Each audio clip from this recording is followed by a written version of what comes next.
कर्म करना मनुष्य की प्रवृत्ति और प्रकृति है। कर्म किए बिना मनुष्य का जीवन धारण किए रहना कठिन है। कोई मनुष्य ज़्यादा काम न करे तो भी भोजन शयन प्रवृत्ति कर्मों से कोई विमुख कैसे हो सकता है। कम से कम नित्य कर्म तो सबको करना ही होता है। यदि कोई आदमी बैठकर समय गंवाता है तो भी हम यह नहीं कह सकते कि वह कुछ कर्म नहीं कर रहा है। बैठा हुआ व्यक्ति भी मन से कुछ न कुछ सोचता रहता है, यह भी एक कर्म है। शरीर और मन दोनों से काम होता है। कर्म ही मानव जीवन की दशा और दिशा तय करता है। कर्म से ही कोई इंसान होता है, कर्म से ही कोई शैतान होता है, कर्म से ही कोई महान होता है और कर्म से ही कोई भगवान होता है। सिद्धार्थ गौतम कर्म से ही भगवान बुद्ध बन गया।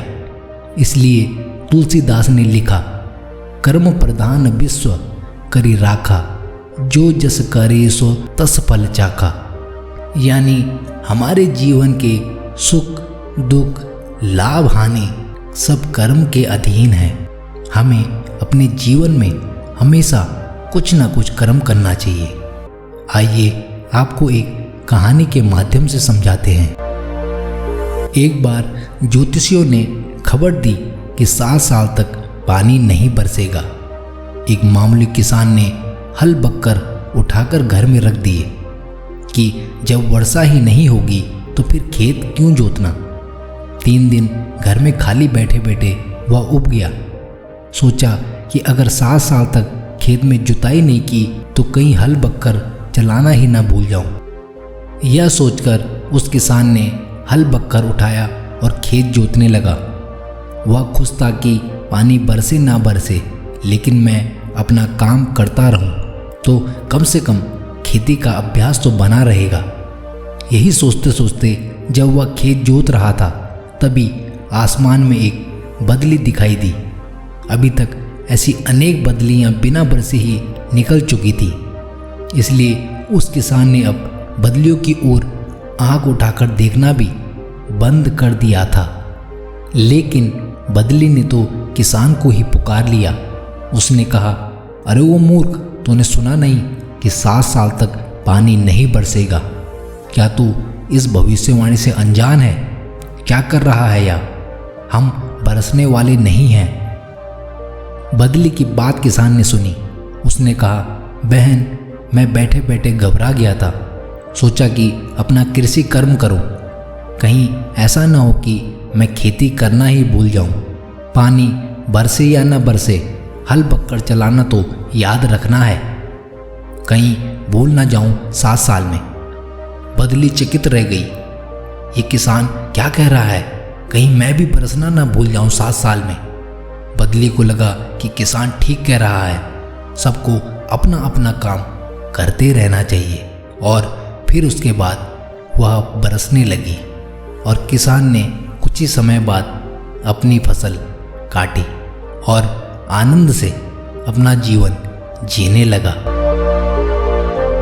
इसलिए कभी आपने एक कहावत सुनी होगी कि कर्म करो, फल की चिंता कभी मत करो।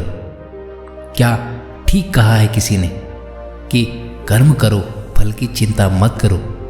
फल की चिंता उसे ही ज़्यादा सताती है जिसने अपने कर्म निर्वहन में पूर्ण निष्ठा नहीं निभाई हो। इसके विपरीत जिस व्यक्ति ने कर्म के निर्वहन में पूर्ण निष्ठा निभाई है, मेहनत की है, जिसे अपने कर्म पर विश्वास है, उसे परिणाम की चिंता या फल की चिंता नहीं अपितु परिणाम की प्रतीक्षा यानी कि फल की प्रतीक्षा होगी। कर्मठ व्यक्ति को एक बार यदि सफलता नहीं मिलती है तो भी वह अपने लक्ष्य से भ्रमित नहीं होता, क्योंकि उसे विश्वास है कि उसके कर्म का फल उसे एक दिन अवश्य प्राप्त होगा।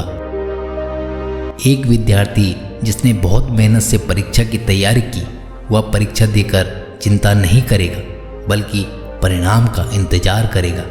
और कोई त्रुटि होगी तो उसका निराकरण कर पुनः प्रयासरत होगा, अर्थात कर्म करके फल की चिंता छोड़ देगा। जबकि वह विद्यार्थी जिसने मेहनत नहीं की वह फल की चिंता नहीं छोड़ सकता। वह सफलता के लिए इधर उधर के कयास लगाता ही रहेगा।